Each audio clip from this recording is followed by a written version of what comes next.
호세아서 14장 1절부터 3절까지입니다.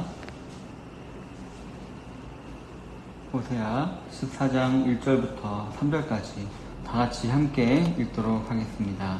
시작. 이스라엘아, 내 하나님 여호와께로 돌아오라. 내가 불의함으로 말미암아 엎드러졌느니라. 너는 말씀을 가지고 여호와께로 돌아와서 아뢰기를 모든 불의를 제거하시고 선한 바를 받으소서.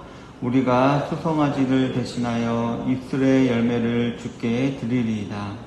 우리가 아수르의 구원을 의지하지 아니하며 말을 타지 아니하며 다시는 우리의 손으로 만든 것을 향하여 너희는 우리의 신이라 하지 아니하오리니 이는 고아가 주로 말미암아 긍휼을 얻음이니이다 할지니라. 아멘. 오늘은 본문을 중심으로 해서 여호와께로 돌아오라, 여호와께로 돌아오라 라는 제목으로 하나님 말씀을 나누기를 원합니다. 호세아서에는 호세아 4장 이하, 그러니까 본장까지 무려 9편의 설교가 기록이 되어 있습니다. 그중 14장 1절 이하는 호세아서에 나타난 9편 설교 중에 마지막 결론적인 설교입니다. 그 설교를 시작하며 호세아 선지자는 이스라엘을 향한 애절한 마음을 드러내고 있습니다. 그것은 바로 이스라엘아, 내 하나님 여호와께로 돌아오라 라는 말씀으로서 여호와 자체의 목표를 두고 돌아오라 라는 말이었습니다. 삶의 전 목적을 오직 여호와께만 두라 라는 말씀인 것이었습니다. 이처럼 여호와께로 라는 이 말 속에는 단지 여호와를 향한 방향 전환이나 그로 인한 부스러기 은혜를 목표로 하는 것이 아니라 바로 여호와 자체를 목표로 하라라는 그런 뜻이 담겨져 있는 것입니다. 그리고 돌아오라라는 말은 되돌아오다라는 뜻을 가진 단어로서 대체로 하나님의 은혜를 저버리고 떠난 행위, 그리고 악행을 일삼는 상태에서 회개하고 용서를 구하는 행위가 있어야 한다는 뜻이 담겨져 있는 그런 뜻입니다. 즉 여호와께로 돌아오라라는 이 말 속에는 도중에 멈추는 일이 없이 끝까지 돌아서가는 돌이킴과 완전한 돌이킴, 그리고 철저한 돌이킴이 있어야 한다는 것을 내포하는 말인 것입니다. 따라서 첫 번째로 여호와께로 돌아가는 것은 오직 하나님의 은혜로만 가능합니다. 본문 1절에 보면 네가 불의함으로 말미암아 엎드러졌느니라 라고 기록을 하고 있습니다. 이 말은 우리가 여호와께로 돌아가야만 하는 이유를 알려주는 말입니다. 즉 여호와께로 돌아가야만 하는 이유는 바로 이스라엘 백성이 그들의 불의로 말미암아 지금 현재 엎드려져 있는 상태이기 때문이다 라는 것입니다. 여기서 엎드려졌다라는 말은 넘어지다, 비틀거리다 라는 뜻을 가진 뜻으로서 비틀거리며 지쳐 넘어져 있는 것을 의미하는 것입니다. 지금까지 저와 여러분들이, 아니 이스라엘 백성들이 왜 그렇게 어렵고 힘든 날을 보내야 했는지는 그들은 알지 못했습니다. 그러나 이제 하나님께서는 그들의 마음의 눈을 밝혀주셨습니다. 하나님께서 바로 저들이 어렵고 힘든 날을 보내야 했던 이유가 바로 저들, 즉 이스라엘 백성들의 불의 때문이었다라는 것을 호세아를 통해서 지금 알려주고 계신 것입니다. 이처럼 선지자나 말씀을 통한 하나님의 은혜가 선행되지 않고서는 저와 여러분들에게는 올바른 구원의 역사가 없는 것입니다. 성도 여러분, 저와 여러분들도 오늘 본문 말씀을 통해 우리의 상태도 이와 같다라는 것을 깨닫는 것이 참으로 중요합니다. 그리고 그 사실을 깨닫게 되는 것은 바로 하나님의 은혜입니다. 이처럼 하나님께로 돌이키는 것, 즉 회개는 하나님의 은혜가 그 동기가 된다라는 사실을 우리는 깨달을 수 있어야 합니다. 그리고 그러한 은혜를 우리는 말씀 가운데 매 순간 구해야 하는 것입니다. 그래야만 우리는 하나님께로 돌아가 깨끗해 될 수 있기 때문입니다. 그런데 하나님께서 선지자를 통해서 어떻게 돌아가야 하는가, 즉 어떻게 회개해야 하는가도 이제 알려주셨는데요. 2절에 보면 2절과 3절입니다. 유명한 청교도 목사 토마스 왓슨이 이렇게 말했었습니다. 이 생에서 성도에게 절대로 필요한 두 가지 은혜가 있다면 바로 그것은 믿음과 회개이다. 이 둘은 성도가 하늘나라로 날아가는 데 필요한 두 날개이다.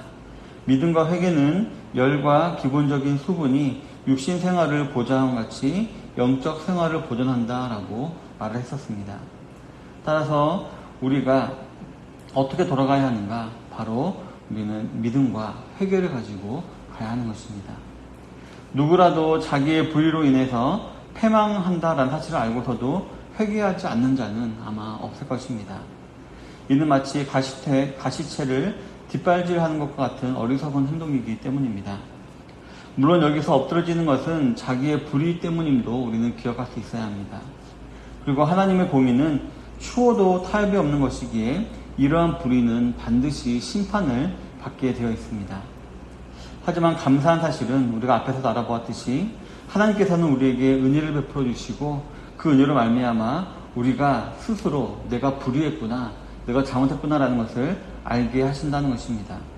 그래서 자기의 불의 때문에 이런 어려움을 처했음을 깨달아 알게 하시고, 또 누구든지 자기가 어려움에 처한 것을 아는 사람은 그 어려움에서 벗어나기 위해서 노력을 하지 않습니까? 따라서 우리에게 그 어려운 상태에 있다는 것을 알게 하시고, 또 우리가 이건 그 상태를 회개하게 하신다는 것은 바로 하나님의 놀라우신 은혜가 되는 것입니다.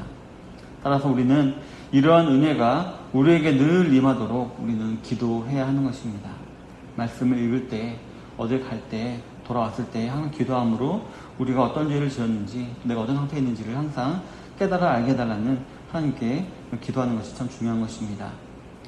하나님께서 우리의 마음의 눈을 밝혀주지 않으시면 우리는 스스로 자신의 불의와 죄악을 깨닫지 못하고 자신의 고통의 원인도 깨닫지 못하게 됩니다. 그렇다면 우리가 하나님의 은혜로 우리의 불의와 죄악을 깨닫게 되었다면 어떻게 해야 될까요? 바로 2절 말씀에 보면 여호와께로 방향을 정하고 그분께 아뢰어야 한다라고 말씀하고 있습니다. 바로 하나님께로 돌아갈 때는 말씀을 가지고 돌아가야 한다는 것입니다. 저들 이스라엘 백성들이 여호와께 아뢰 말씀은 모든 불의를 제하시고 선한 바를 받으소서라는 말씀입니다. 여기서 선한 바는 아름다운 것, 좋은 것을 의미하는데 이것이 가르치는 두 가지는 바로 구체적으로 말하면 다음과 같습니다. 먼저는 우리의 입술입니다. 본문 2절 하반절에 보면 우리가 수송아지를 대신하여 입술의 열매를 주께 드리나이다 라고 했습니다. 이스라엘 제사제도에 있어서 가장 귀한 제물은 바로 1년 된 흠없는 수송아지였습니다. 그러나 하나님께서는 이러한 수송아지보다도 아름답고 귀한 것이 있는데 그것이 바로 너희의 입술로 드리는 제사다라고 알려주고 계신 것입니다. 다시 말씀드리면 상한 심령으로 드리는 참회의 고백이 그러한 형식의 송아지 제물보다 하나님이 더 기뻐하시는 헌물이다라는 것을 강조하는 표현인 것입니다. 시편 51편 17절에 보면 하나님의 구하시는 제사는 상한 심령이라 라는 말씀이 있습니다. 즉 우리 하나님께서는 자기의 불의를 입술을 통해 고백하는 것이 좋은 것, 즉 선한 것이다 라고 말씀하고 계심을 우리는 기억할 줄 알아야 하는 것입니다. 나는 죄인입니다. 나는 부족합니다. 내가 잘못했습니다. 라고 고백하는 입술의 열매를 선한 것이라고 지금 성경은 말을 하고 있는 것입니다.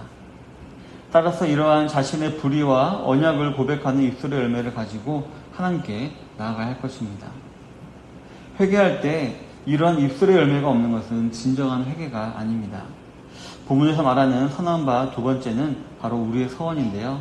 본문 3절에 보면 우리가 앗수르의 구원을 의지하지 아니하며 말을 타지 아니하며 다시는 우리의 손으로 만든 것을 향하여 너희는 우리의 신이라 하지 아니하오리니 라고 기록을 하고 있습니다. 본문에 보면은 아니하면이라고 3번이나 반복하고 있음을 주의해 보아야 합니다. 이것은 바로 저희들의 3가지 서원을 알려주는 말인데요. 첫 번째는 바로 앗수르의 구원을 의지하지 아니하겠다라는 말입니다. 이는 하나님이 아닌 다른 것은 내가 이제 의지하지 않겠습니다 라고 하나님께 서원하는 것을 말합니다. 이 당시 앗수르는 세계 패권 국가로서 최강대국이었습니다. 그렇기 때문에 그 나라의 머리를 숙이고 들어가서 조공을 바치면은 비록 굴욕적일지라도 생명은 구하고 살 수는 있었습니다. 그러나 이제부터는 절대로 하나님 대신에 열방을 의지하는 죄악을 범치 않겠다라는 서원을 하고 있는 것입니다. 눈에 보이는 앗수르보다 눈에 보이지 않는 하나님을 더 크게 여기고 그분만 섬기겠다는 서원인 것입니다. 저와 여러분들도 이처럼 회개할 때 더 이상은 내 알량한 지식이나 세속적인 지혜나 내 권력이나 명예를 의지하지 아니하고 오직 하나님을 믿는 믿음만으로 나아가겠다라는 서원을 해야 할 것입니다. 두 번째로 보면 본문 중반절에 말을 타지 아니하겠다라고 했습니다. 이는 그들 자신의 군사력 혹은 경제력을 의지하지 않겠다라는 말입니다. 즉 자신의 힘을 의지하는 교만을 떨쳐버리고 하나님만 의지하겠다라는 실천적인 고백이 되는 것입니다. 저 여러분들도 이처럼 회개할 때 더 이상은 다른 존재 혹은 나의 고집, 하찮은 경험 따위를 의지하지 아니하고 오직 하나님을 믿는 믿음만을 가지고 나아가겠다라는 서원을 우리가 해야 할 것입니다. 마지막으로 본문 하반절을 보면 다시는 우리 손으로 만든 것을 향하여 너희는 우리의 신이라 하지 아니하겠다라고 했습니다. 우상 숭배의 죄를 청산하겠다라는 실천적인 서약이야말로 이스라엘 백성이 반드시 해야 할 아름다운 것이었던 것입니다. 저 여러분들도 이처럼 회개할 때 내가 오늘날은 이제 나는 하나님 대신에 다른 것을 더 의지하고 사랑하는 것이 우상 숭배다라는 것을 기억하시고 오직 하나님만을 더욱 사랑하겠다라는 서원을 해야 할 것입니다. 따라서 가만히 보면 이 세 가지 서원은 동일한 사실을 말하고 있는 것을 볼 수가 있습니다. 오직 하나님 한 분만을 섬기겠다, 한 분만 의지하겠다라는 그런 서원을 우리가 기도하는 가운데 해야 함을 우리에게 알려주는 것입니다. 우리 사랑하는 성도 여러분, 이스라엘을 향한 하나님의 사랑은 참으로 설명하기 힘들 정도로 자비로웠습니다. 그것은 호세아서 1장부터 3장까지 이어지는 내용을 통해서 알 수 있듯이 부부관계로 맺어진 하나님과 이스라엘, 즉 하나님과 저와 여러분들의 관계에서 볼 때 더욱 그렇게 느껴집니다. 성도 여러분, 하나님께서는 지금도 자기 백성을 돌아오라라고 애타게 기다리고 계십니다. 그래서 다른 남자를 사랑하고 간음한 고멜 같은 이스라엘에게 하나님은 돌아오라라고 지금도 외치고 계신 것입니다. 매일 죄를 먹고 마시며 영적인 간음죄를 범하고 있는 저와 여러분들에게 하나님께서는 지금도 돌아오라라고 외치고 계신 것입니다. 우리의 입술의 고백, 즉 상한 심령과 서원, 즉 하나님만을 향한 열심을 가지고 주께로 나오게 되시는 모든 성도님들이 다 되시기를 바라겠습니다. 그리고 그러므로 말미암아 새롭게 시작한 하루 하나님 주시는 평안이 그 삶 가운데 충만하게 넘치게 되시기를 주님의 이름으로 축원합니다. 아멘. 기도하겠습니다. 받은 말씀을 기억하면서요, 오늘도 진정한 회개와 말씀과 또 하나님만 의지하겠다라는 신앙 고백으로 주님께 돌아가는 하루 되게 달라고 시간 다 같이 기도하도록 하겠습니다.